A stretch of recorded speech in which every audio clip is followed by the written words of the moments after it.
On Easter night, 1971, Nix and his gang headed out on what was meant to be a routine robbery, but it turned out to be something that would change Nix's status forever. He and several cohorts decided to do a home invasion. The home was owned by a very wealthy New Orleans businessman named Frank Corso. He believed Corso to have a significant amount of cash at his home. Mrs. Corso heard them, screamed for help. Mr. Corso got his pistol out, went out into the hall, and there he confronted Nix, who had a heavy caliber weapon, and the two had a gun battle. Corso was successful in wounding Nix, shot him in the stomach. However, Mr. Corso was killed. Nix and his Confederates, they dragged Nix out into the street trying to flee the scene. Mrs. Corso, no shrinking violent, chased after them, picked up a gun and actually discharged it at them, and cursed as Nix and his henchmen drove away. Nix survived, but would get life in prison at Louisiana's Angola Penitentiary for the murder of Frank Corso.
Phil Lito said, yeah, he's real scared of you. But when I asked what that meant, they all laughed. Duh. What do you mean? Sometimes you're so naive. What do you think Dad does for a living? Waste management. Do you know any other garbage men who live in a house like this? Uncle Jackie. And why do we call him Uncle when he's not even related? He's in Dad's other family. Come here.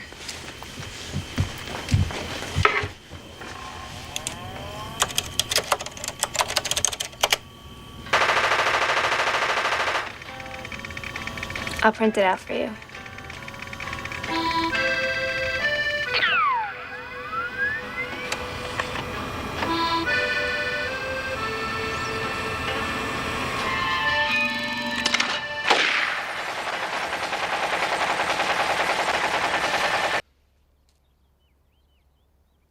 What?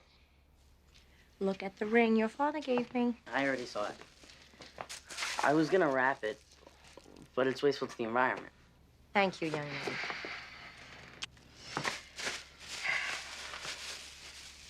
The Matrix. I haven't seen it yet. Right up our alley.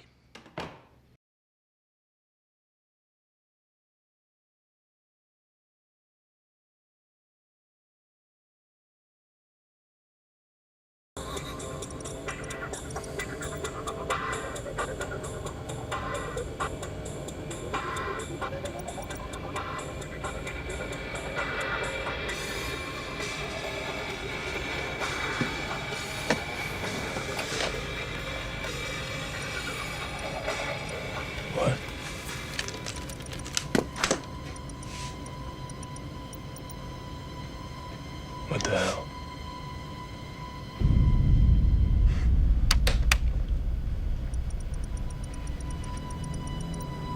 Lone White Rabbit.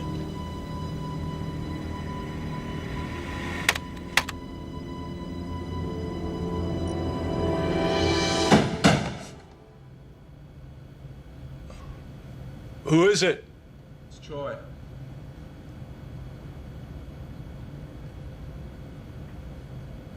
Yeah.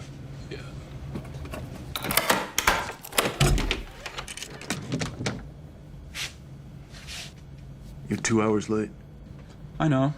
It's her fault. You got the money? $2,000. Hold on.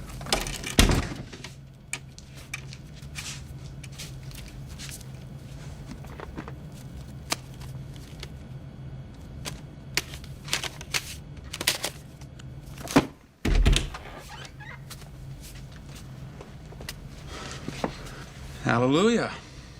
You're my savior, man. My own personal Jesus Christ.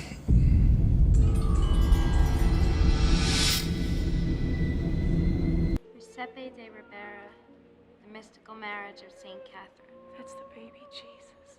Turn it off right now! Why?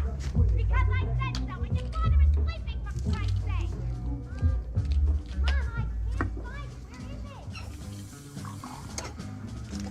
One pill makes you larger, and one pill makes you small.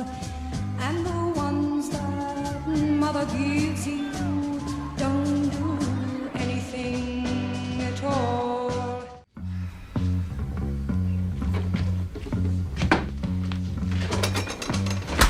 What are you doing? What's it look like? Can I have one too? This one's yours. Doesn't need sprinkles. Okay. Going nuts? Yeah. M&M's? One pill makes you larger, and one pill makes you small. And the ones that mother gives you don't do anything at all. Go ask Alice when she's 10 feet tall. Pretty good. And if you go chasing rabbits, and you know you're going to fall, tell 'em a hookah, smoking caterpillar. Her Imperial Highness, Her Grace, Her Excellency, Her Royal Majesty, the Queen of Hearts, and the King.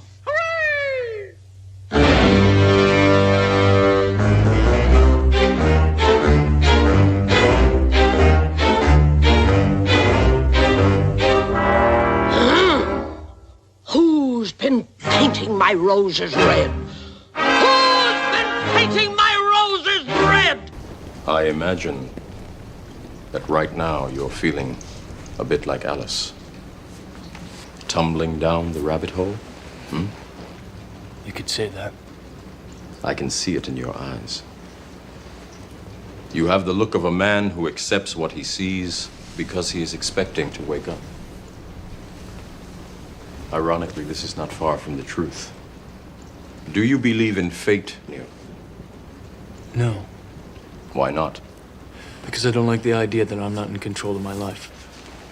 I know exactly what you mean.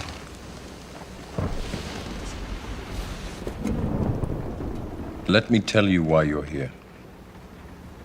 You're here because you know something. What you know you can't explain, but you feel it. You felt it your entire life, that there's something wrong with the world. You don't know what it is, but it's there, like a splinter in your mind, driving you mad. It is this feeling that has brought you to me.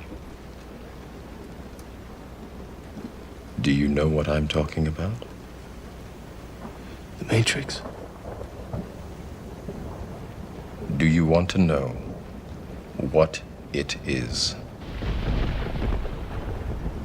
The Matrix is everywhere. It is all around us. Even now, in this very room. You can see it when you look out your window or when you turn on your television.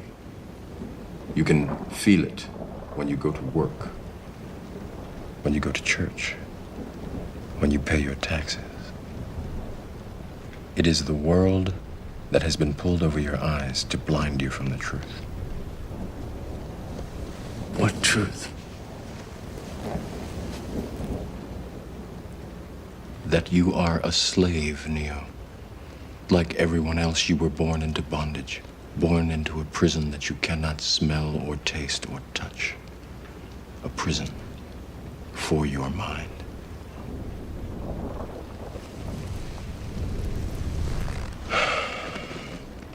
Unfortunately, no one can be told what the Matrix is.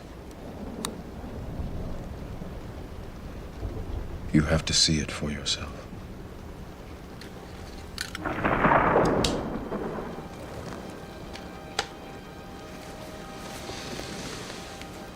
This is your last chance. After this, there is no turning back. You take the blue pill, the story ends. You wake up in your bed and believe whatever you want to believe. You take the red pill, you stay in Wonderland, and I show you how deep the rabbit hole goes.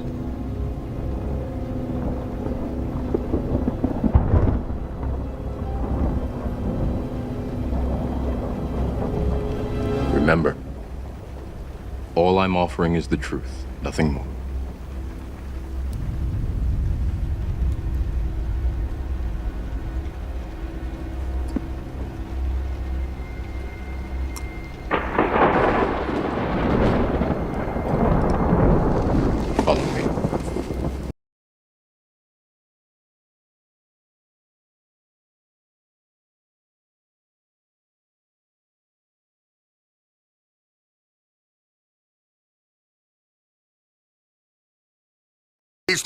Sir, it's him.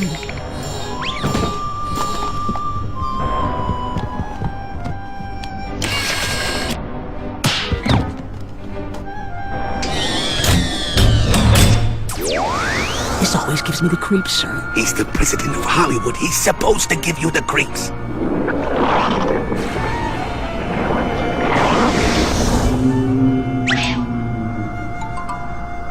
Greetings, your tinseliness, imperious leader of Hollywood.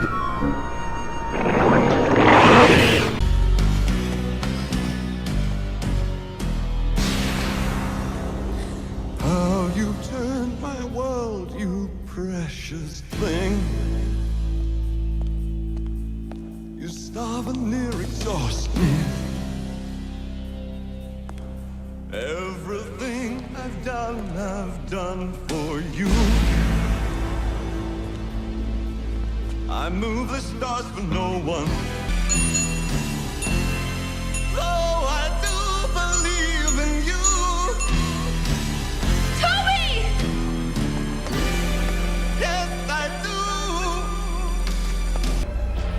Everything that you wanted, I have done. You asked that the child be taken. I took him. You cowered before me. I was frightening. I have reordered time. I have turned the world upside down.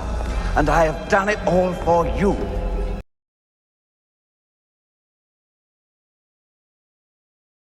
This is the devil's work. This is the devil's work. Anyway, I got a little surprise for you. Oh, what's that? Why don't you go put on Channel 5 on the TV in the bar. Are you kidding me? Okay. Do you not hear me? And enjoy. Thanks. All right, I'll see you later. Don't hang up. Where are you going? Your dad wants me to watch something on TV. Ugh, typical. Someone's off key. Sopranos. Jason, you're a little flat.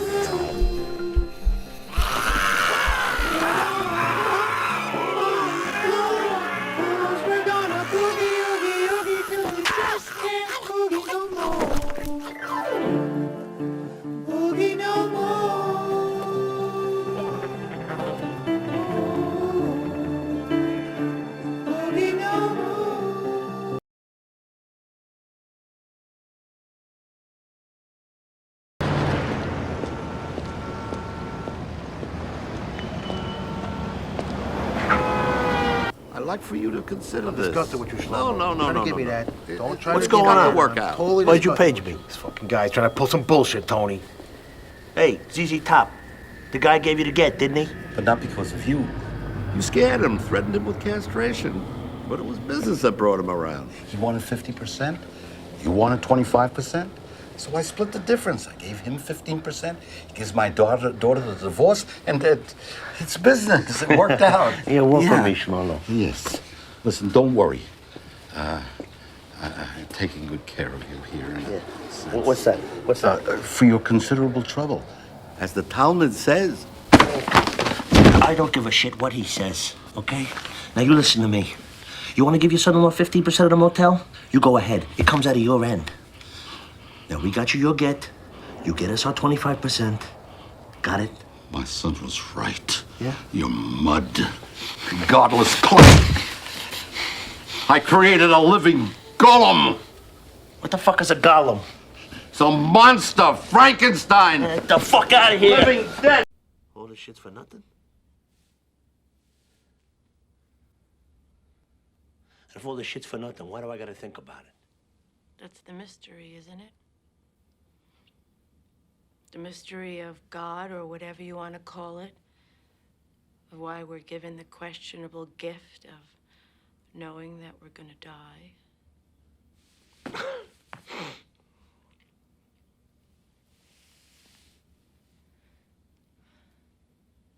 Do you feel like Frankenstein? A thing? Lacking humanity? Lacking human feelings? My son, the mental patient. Fuck you and this bullshit. That's what this is, you know. Satanic black magic. Sick shit.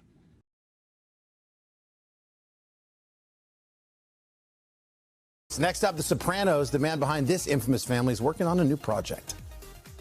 Are you in the mafia? Am I in the what? Whatever you want to call it. Organized crime.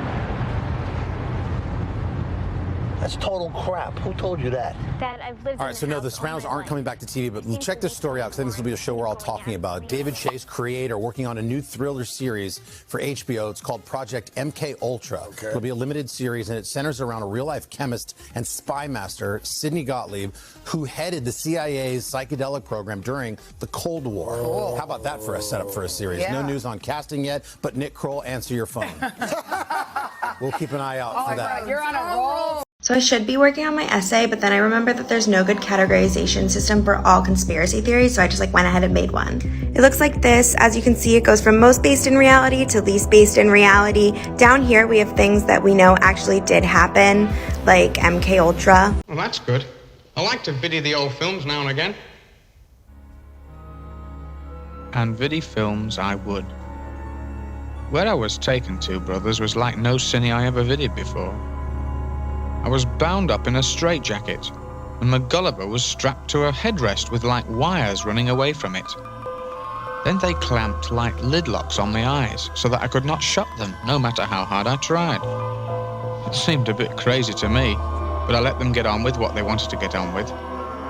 If I was to be a free young Malchik again in a fortnight's time, I would put up with much in the meantime, oh my brothers.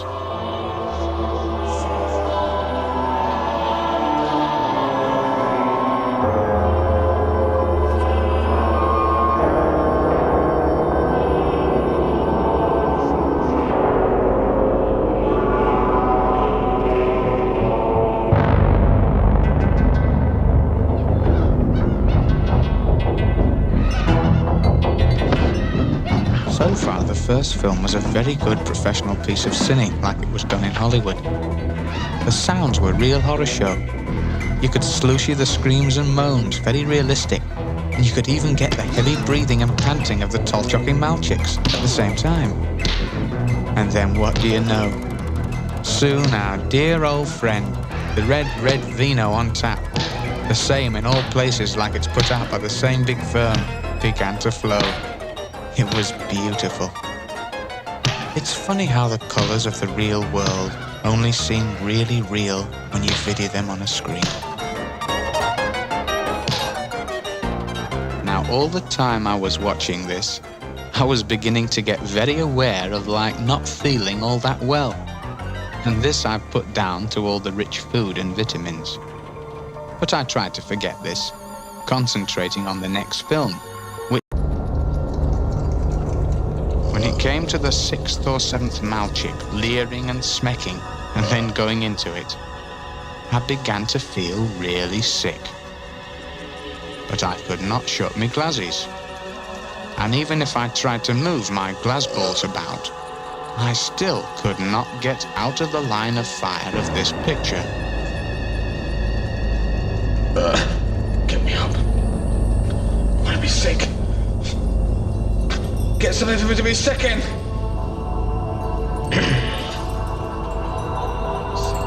Very soon now, the drug will cause the subject to experience a death-like paralysis, together with deep feelings of terror and helplessness. Can't stand it anymore. One of our early test subjects described it as being like death, sense of stifling or drowning. And it is during this period we have found the subject will make his most rewarding associations between his catastrophic experience environment and the violence he sees. Leave me glasses! Dr. Brodsky is pleased with you. You've made a very positive response. Now, tomorrow there will be 2 sessions, of course, morning and afternoon. You mean I have to viddy 2 sessions in one day? I imagine you'll be feeling a little bit limp by the end of the day, but we have to be hard on you. You have to be cured. It was horrible. Of course it was horrible. Violence is a very horrible thing. That's what you're learning now. Your body's learning it.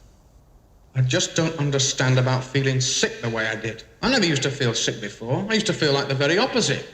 I mean, doing it or watching it, I used to feel real horror show. You felt ill this afternoon because you're getting better.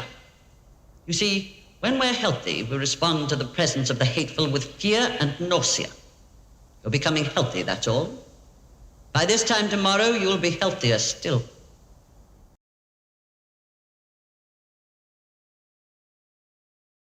They say to me, if I come to Vietnam for 2 years, no action, mind you, just work in a lab, they'll drop all the charges and wipe the record clean. But I'd only been in jail for like 13 hours. I already knew Nam couldn't be any worse. Shows how little you knew. Yeah, really. They had me by the balls. The next thing I know, I'm in Saigon. And I'm working in a top-secret lab synthesizing mind-altering drugs. Not the street stuff. They had us isolating special properties. The dark side, okay? They wanted a drug that increased aggressive tendencies. They were scared, you know, they were worried. They figured you guys were too soft, not fighting up to your potential. They wanted something to stir you up, make you mad, you know, tap into your anger. And we did it. Most powerful thing I ever saw. Even a bad trip, and believe me, I've had my share, did not compare to the fury of the ladder. The ladder? Yeah, that's what they called it. A fast trip straight down the ladder, right to the primal fear, right to the base anger. I'm telling you, man, it was powerful. Well, I don't need to tell you, you already know. We did experiments on jungle monkeys. It worked. They bashed each other's heads in, gouged out their eyes, chewed off their tails. The brass loved it. Then they made us try it on Charlie.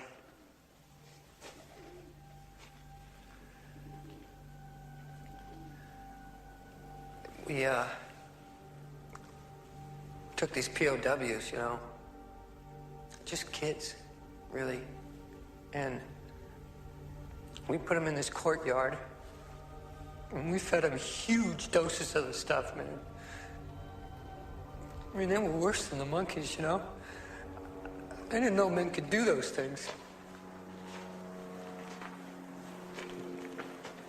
Anyway, there was this big offensive coming up, right? Everyone knew it. Time Magazine, Huntley Brinkley, and the brass was scared, man, because they knew we couldn't win. Morale was down, it was getting ugly in the States. Oh, you remember. Yeah. So a couple days later, they decide to use the ladder on one test battalion. Yours. Just an infinitesimal dose in the food supply, they said, just to prove its effectiveness in the field. They were sure your unit would have the highest kill ratio of any in the whole goddamn offensive, and they were right, you did. Except not the way they thought. No one can remember that night. I get flashes, but they don't make sense. What happened? Was there an offensive?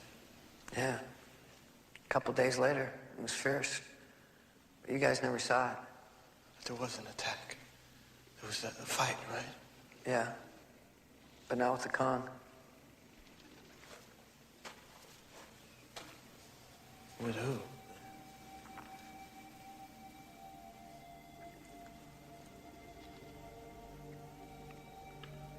You killed each other. What? It was brother against brother. No discrimination. You tore each other to pieces. I knew it would happen. I warned them. I fucking warned them!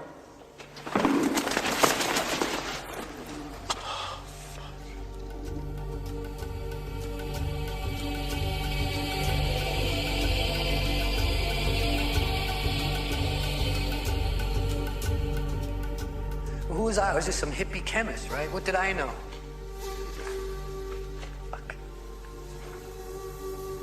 I talked to the guys who bagged the bodies. They're in worse shape than you, believe me. They saw what was left.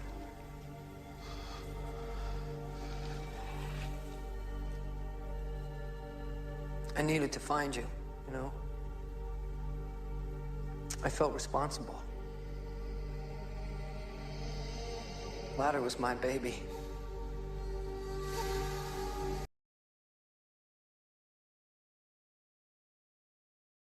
Now, this looks familiar. Where have I seen this before? Let me think. Oh, yes, I remember. This is just the way your father looked before he died. Here's my little secret. I killed Mufasa. Murderer! No, Simba, please. Tell them the truth. Truth? But truth is in the eye of the beholder. All right. All right. I did it. So they can hear you. I killed Mufasa. Well, don't look at me like I'm frickin' Frankenstein. Give your father a hug. You're... Hey, hug, don't touch hug. me. Hug. Hug. Get away from me, you lazy-eyed psycho.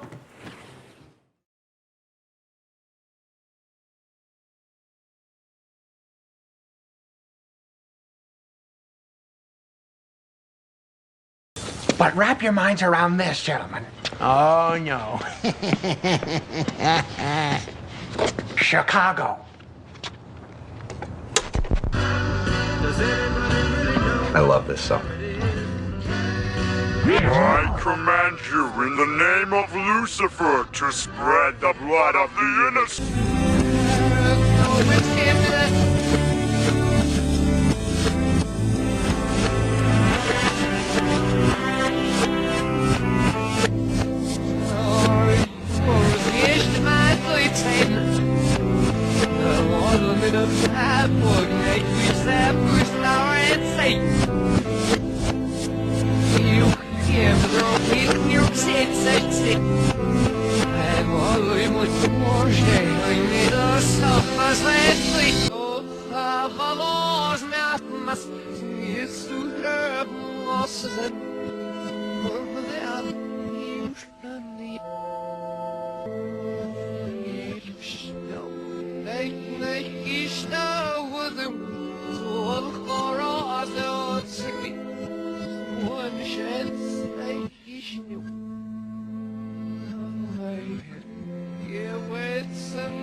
I gotta go.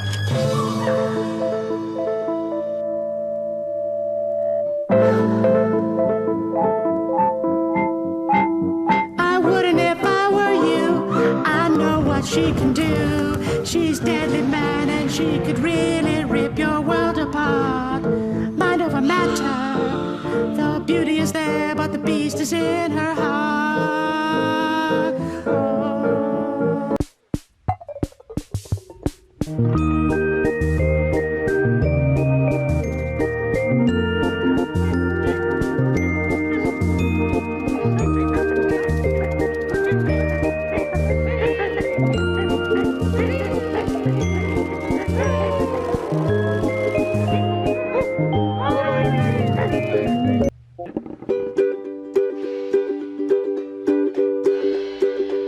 I lit out from Reno, I was trailed by 20 hounds.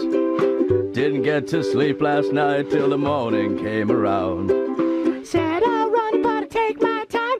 Friend of the devil is a friend of mine. If I get home before daylight, just might get some sleep tonight.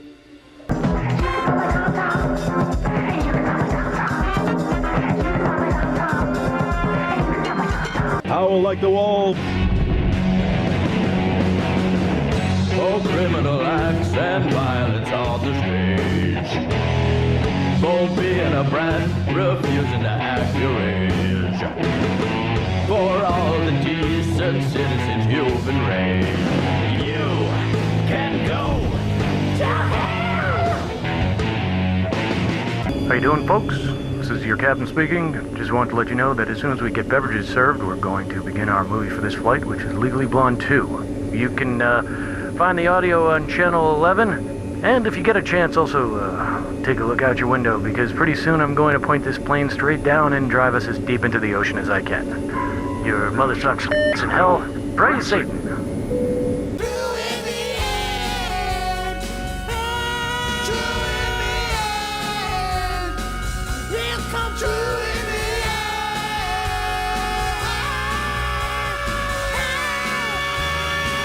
I gotta tell you, this is not just any event.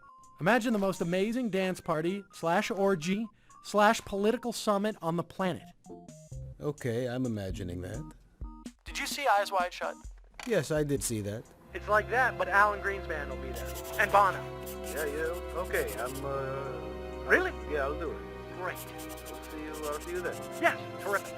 I'll be back This to you now. senator was involved in the dark arts. How deep, we did not know. And how was the DJ involved? We decided to infiltrate this gathering at Bohemian Grove. Something like this? No, you didn't see Eyes Wide Shut. No, sorry. Who cares? It's probably fine. No, it's not fine. They'll spot us in 2 seconds with that. Hey, I like this one. No, it's not trick or treat. It's a very specific kind of mask. For an orgy. Yes, for an orgy. I would wear this to an orgy. You know what? I'd wear it to an orgy too. Satan? Hmm? You got a minute?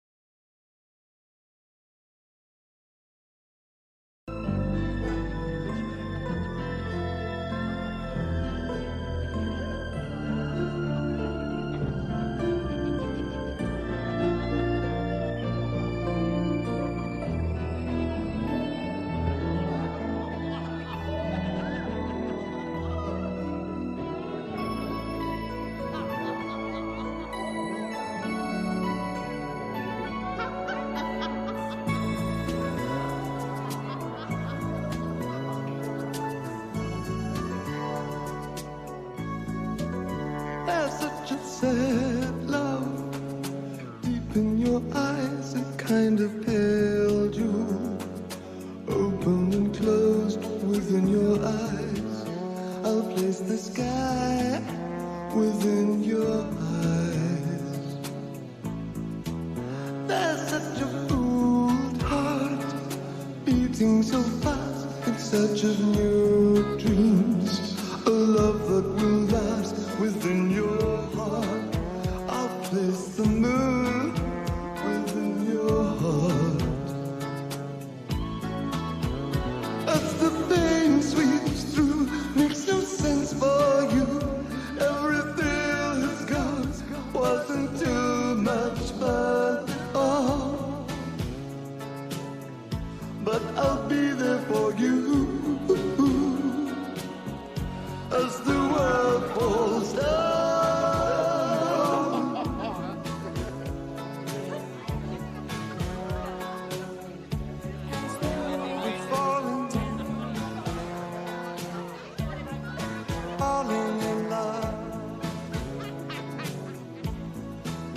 I'll paint your mornings of gold. I'll spend your Valentine evenings, though we're strangers to now.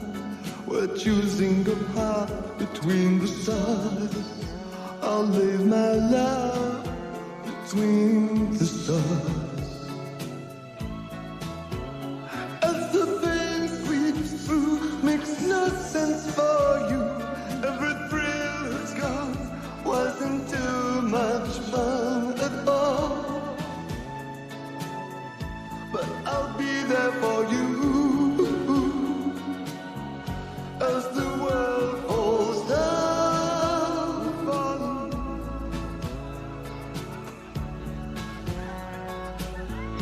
As the world's falling, falling.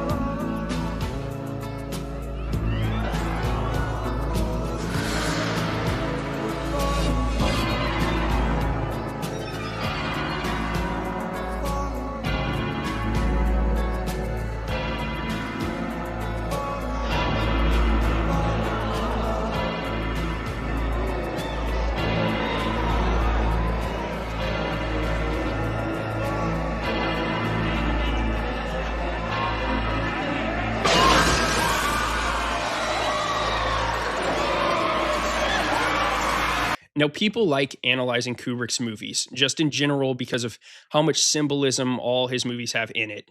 And what I do think we see with Trom Novelle, as I've already stated, is it's a story that's vague enough that filmmakers can kind of make their own versions out of it. People may not know this, but there have actually been 3 different film versions of this book made, with the first version coming out in 1969, Kubrick's version coming out in 1999, and another version actually coming out just last year. Now, why would it be worthwhile to examine the differences and embellishments between the novel and the 1999 film? Well, because a lot of people, myself included, believe that Kubrick was most likely exposing elite secret societies with this film and was giving out explicit information about them. We can deduce this because the book, as far as I understand, and from my reading of it, is much more focused on marital fidelity, temptation, and unconscious desires, or those parts of the narrative, than it is about secret Illuminati cults that run world governments. And I think that Kubrick went in this direction on purpose. Keep in mind, this movie came out in 1999, and this was back before these conspiracies about elites engaging in weird rituals was not nearly as mainstream as it is now.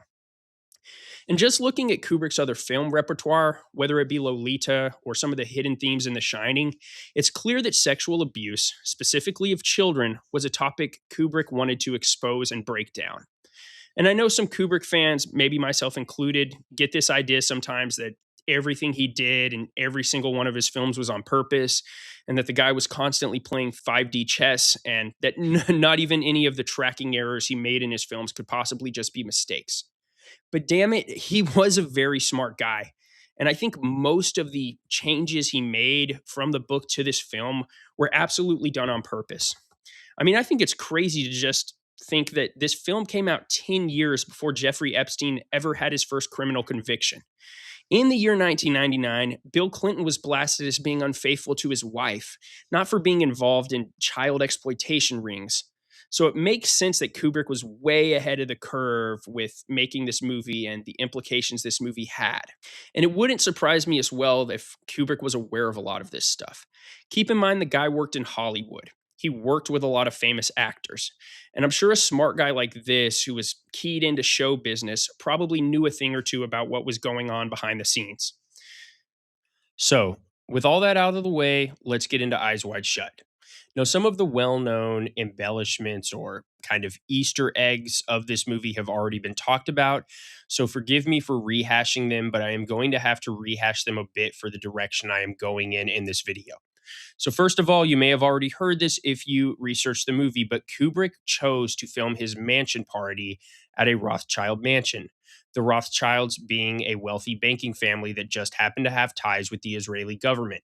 Similar to Jeffrey Epstein, who also had ties with the Israeli government and even had a former president of Israel literally stay at his house. The specific mansion in question that is filmed is Mintmore Towers, which is a massive castle that was built for Baron Meyer de Rothschild in the 1850s as part of a Rothschild estate plan in an area called the Val of Aylesbury. Keep this name in mind, Baron Meyer de Rothschild, because it's going to be important later. Another detail lacking in the book was the confrontation between Dr. Bill and Red Cloak. In Tromno Vale, when the club basically realizes Fridolin is an intruder, they have a bit of a standoff against him, but it's disorganized. Pretty much one person realizes he's not a member, then two does, then three do, and then they all kind of gang up on him and question him until he leaves. There isn't a ringleader in the book the same way there is in Eyes Wide Shut. In Eyes Wide Shut, the movie, we specifically get Red Cloak, or Leon Vitali if you've researched deep enough. And besides Red Cloak having a red cloak, which identifies him as different from the other group members, we also see him sitting on a chair that has a double-headed eagle on it. Now, I'm not positive what this red cloak might symbolize, although I do have some theories, but the double-headed eagle is a symbol that has a lot of meaning behind it. The double-headed eagle is a symbol that has existed for literally thousands of years. The double-headed eagle usually symbolizes, in most vague terms, power, imperial power.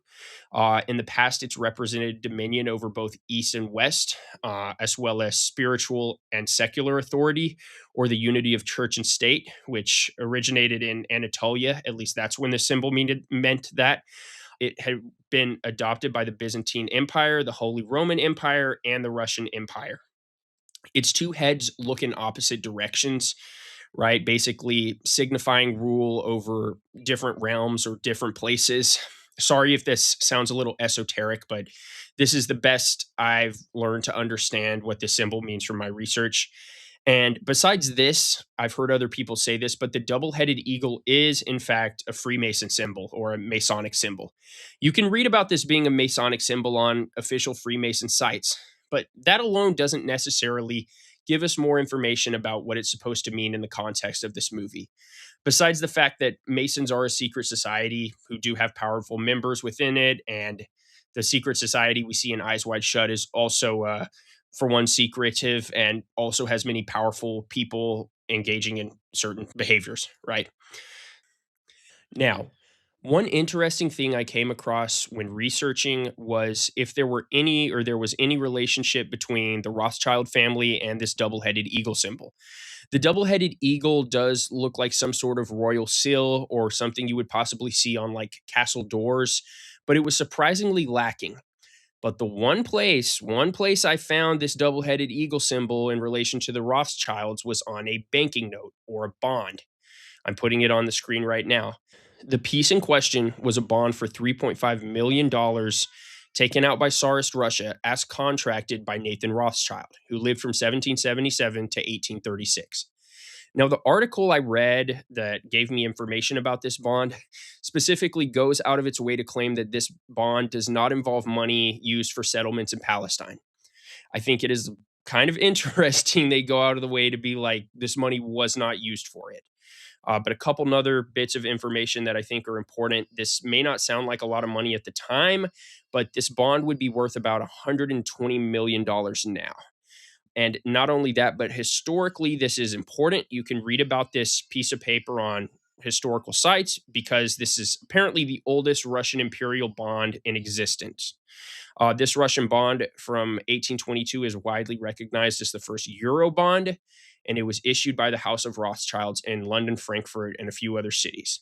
Now, important thing I mentioned, this bond was signed and was pretty much contracted by Nathan Rothschild. Now, who is Nathan Rothschild? Well, he just happens to be the father of Baron Meyer de Rothschild, the person who literally owned the mansion in the Eyes Wide Shut movie. The person in the Eyes Wide Shut is Baron Meyer de Rothschild, and he owned Mintmore Towers. So there is a direct relationship between the Rothschilds and two specific Rothschilds who have ties to this symbol and to this house. I think that is very interesting. Another interesting thing, and I will admit, at this point I may be grasping at straws, but Rothschild does translate to Red Shield from German. And although we don't see a red shield, we do see this guy literally wear a red cloak.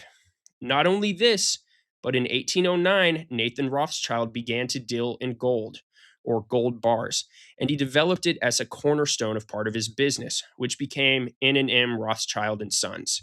And we also see this guy Red Cloak have a gold mask. Now, we do see a few other people at the party have kind of similarly gold-tinted masks, but I think it's very interesting that all these connections go together.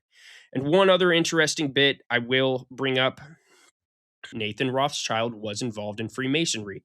In fact, at the time he became a Freemason, there were not a lot of Jewish people that were members of it, but he was.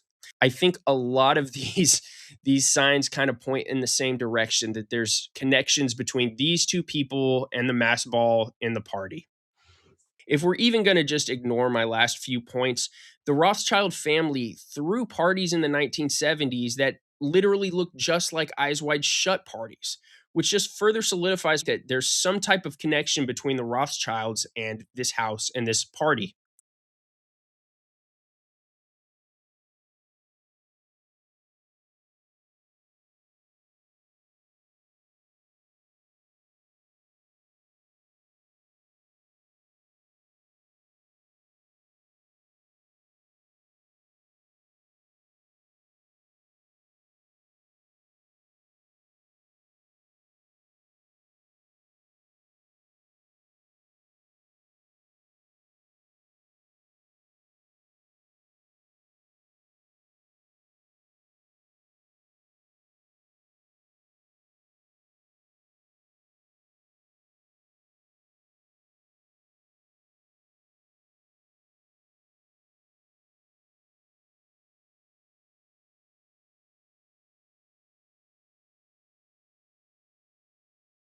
Painting the roses red. Painting the roses red. We're painting the roses red. Oh, pardon me, but Mr. Three, why must you paint them red? Huh? Oh! Well, the fact is, miss, we planted the white roses by mistake. And the queen, she likes them red. If she saw white instead, she'd raise a fuss, and each of us would quickly lose his head. Goodness. Since this is a thought we dread, we're painting the roses red. Oh, dear. Then let me help you. Painting the roses red. We're painting the roses red. Don't tell the queen what you have seen or say that's what we said. But we're painting the roses red. Yes, painting the roses red. Not pink, not green, not aquamarine. We're painting the roses red.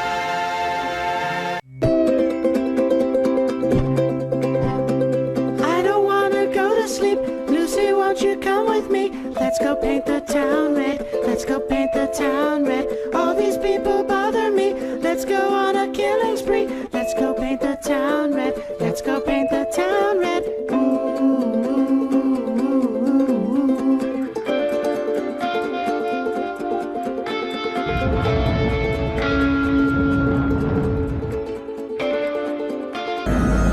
You're him, aren't you? You're the Goblin King.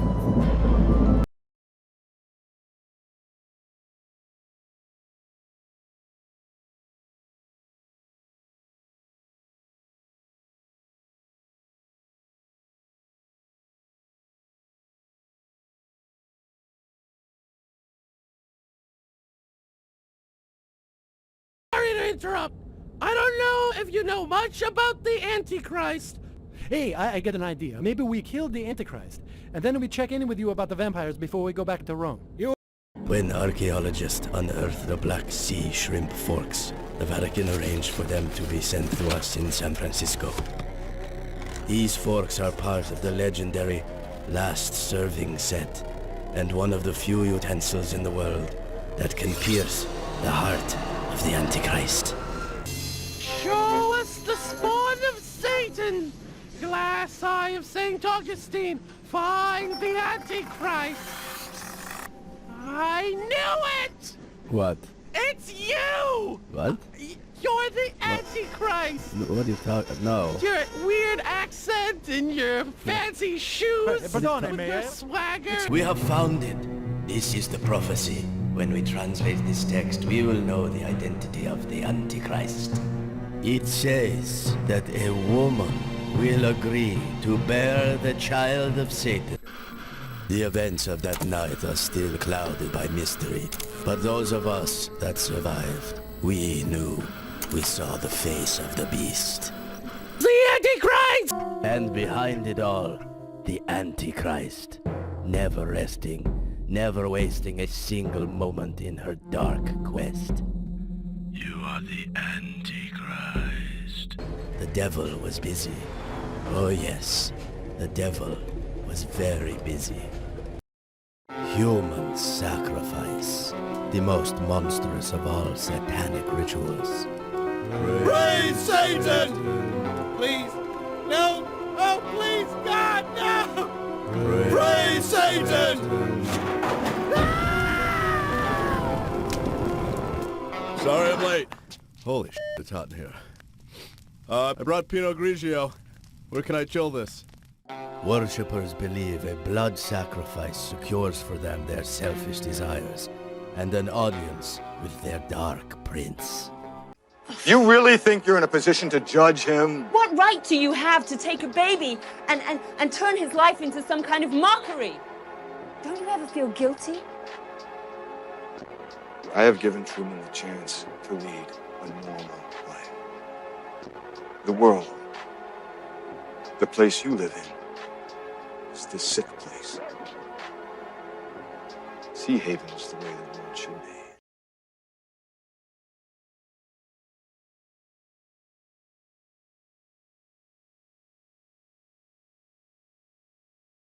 But is there another missing link that we might learn something from? Another missing link. There's another dimension to the Edomites today that will emerge, I believe, from careful study. I think I've told you that the Lord gave me a strange whisper one night, over a year ago. Metaphors reign where mysteries reside. What on earth? Why did he call that to my attention? And that has echoed through my studies here for more than a year or two. I also discovered, as I mixed with knowledgeable rabbis, they have a strange use of phrase that puzzled me. When we talk about globalists, these people in power that are going for a one-world government, the rabbis frequently refer to them as Edomites. And I because some of them are close friends, says, where do you get that? Why do you call them Edomites? See, I was thinking of it in the biblical genetical linkage, like most of us would. They use it idiomatically in a little broader way, apparently. It's a term they regard as referring to Rome or any other aspiring empire. That's the way they use that term as a metaphor. And the question is why? Well, I want to tell you a story of a guy, interesting guy. His name is Amschel Moses Bauer, okay? In 1743, a goldsmith named Amschel Moses Bauer opened a coin shop in Frankfurt, Germany. He hung over his door a sign depicting a Roman eagle on a red shield. The shop became known as the Red Shield Firm. That became his logo, okay? Amschel Bauer had a son who turned out to be a very, very bright, resourceful young man. Meyer Amschel Bauer, at a very early age, he showed that he possessed immense intellectual ability, and his father spent much of his time teaching him everything he could about money lending, business, and the basic dynamics of finance, okay? A few years later, after his father's death in 1755, Meyer went to work in Hanover as a clerk in a bank owned by the Oppenheimers. Meyer's superior ability was quickly recognized, and his advancement within the firm was very swift. His success allowed him the means to return to Frankfurt and to purchase the business his father had established back in 1743. You following us so far? Okay. The big red shield was still displayed over the door. So he adopts that as his symbol and changes his name to Red Shield.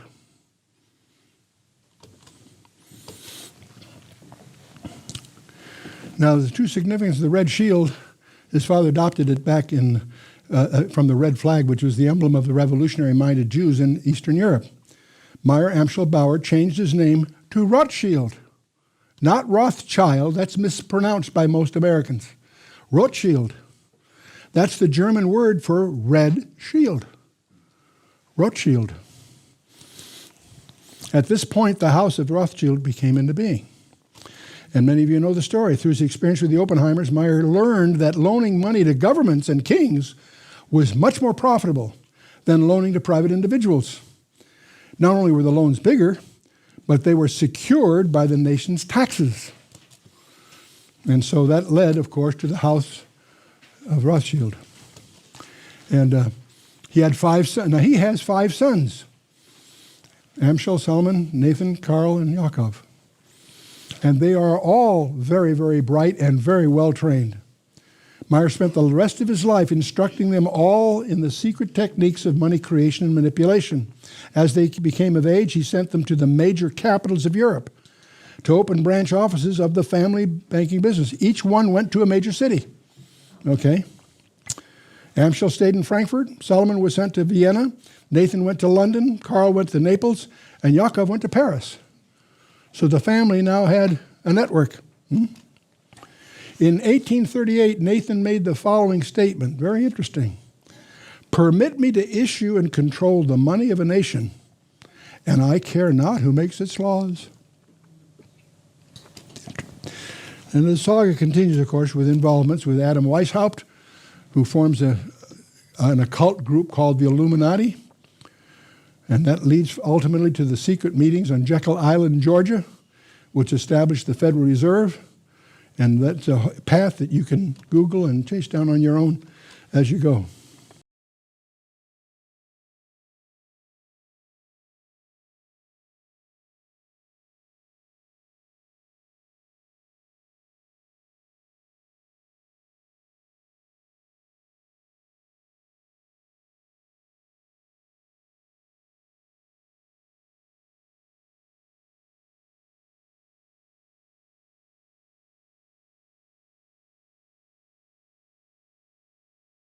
My God, you covered it up.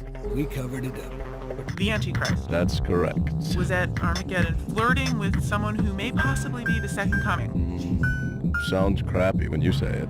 We're getting reports that the Second Coming may have already happened. The Messiah might be in play in the earthly realm as we speak. No way. C2 in the ER. C2 in the ER. S of G? What's that? Son of God. Yeah, S of G. So how's it going with the Antichrist project? S of G. I'm an acronym guy. Yeah, I know. And sometimes you're thinking it's going to make the conversation shorter, but really it makes it longer because you have to tell me what it means. Right. But it's funner to say letters. Yes, it is fun for you. Do one. Okay, how's it going with the AC? Air conditioning? See, this is what I mean. What's the Antichrist. Here's what we have. His name might be Jesus, and he's very possibly a DJ who works nightclubs, weddings, bar mitzvahs, proms, that kind of thing, somewhere in California. Well, you should run the sketchy. computer model again because I that agree. sounds unlikely that it's just another Jesus. I It's agree, impossible. Yo, yo, yo. DJ Jesus is on the mount. Peace, children. Peace. Anyway, I got a little surprise for you. Oh, what's that? Why don't you go put on Channel 5 on the TV in the bar Are you kidding me? Okay. Do you not hear me? and enjoy. Thanks. All right, I'll see you later. Don't hang up. Where are you going? Your dad wants me to watch something on TV. Ugh, typical. Sopranos. Anthony Jr. Mrs. Soprano, good morning. I'm Perry, Annunziata. Come in. And I'd like to introduce you. Oh! Becky, this is Terry. You changed one letter in my name.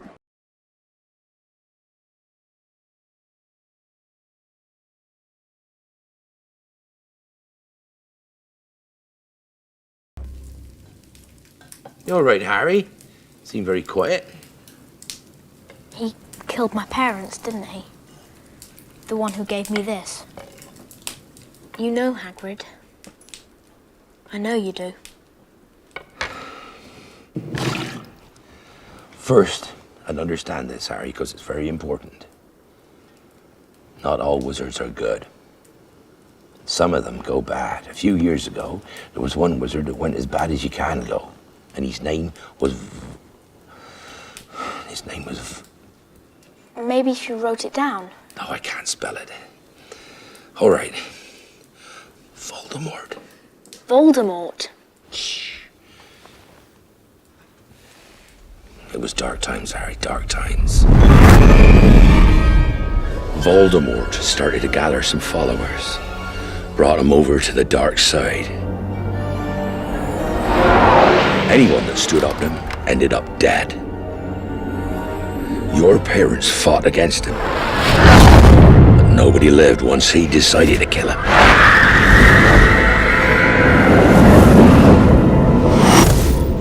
Nobody.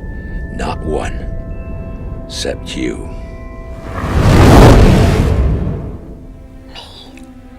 Voldemort tried to kill me.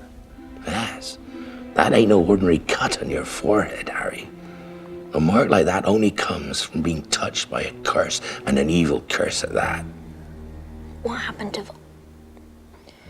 you know who? Well, some say he died. Codswallop, in my opinion. Nope. I reckon he's out there still. Too tired to carry on. But one thing's absolutely certain. Something about you stumped him that night. That's why you're famous. That's why everybody knows your name. You're the boy who lived.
Thanks for nothing, Hogwarts.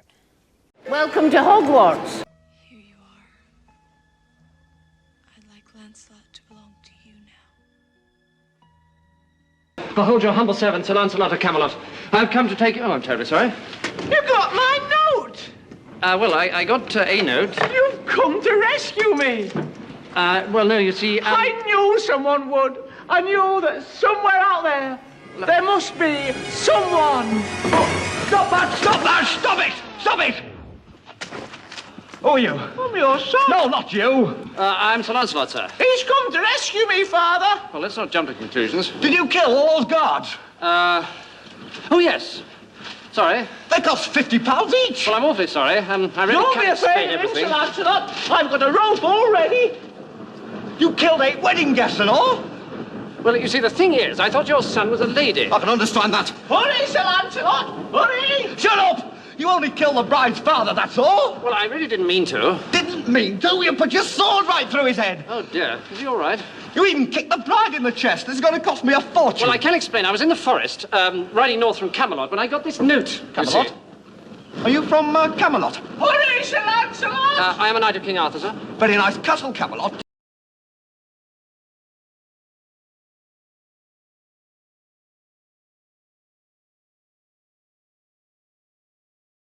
We're getting reports that the Second Coming may have already happened. The Messiah might be in play in the earthly realm as we speak. No way. C2 in the ER. C2 in the ER. S of G. What's that? Son of God. Yeah, S of G. So, how's it going with the Antichrist project? I'm an acronym guy. Yeah, I know. And sometimes you're thinking it's going to make the conversation shorter, but really it makes it longer because you have to tell me what it means. Right, but it's funner to say letters. Yes, it is fun for you. Do one. Okay, how's it going with the AC? Air conditioning? See, this is what I mean. What's the Antichrist. Here's what we have. His name might be Jesus, and he's very possibly a DJ who works nightclubs, weddings, bar mitzvahs, proms, that kind of thing, somewhere in California. Well, It's a you little should run the sketchy. computer model again because I that agree. sounds unlikely that it's just another Jesus. I It's agree, impossible. Yo, yo, yo. DJ Jesus is on the mount. Peace, children. Peace.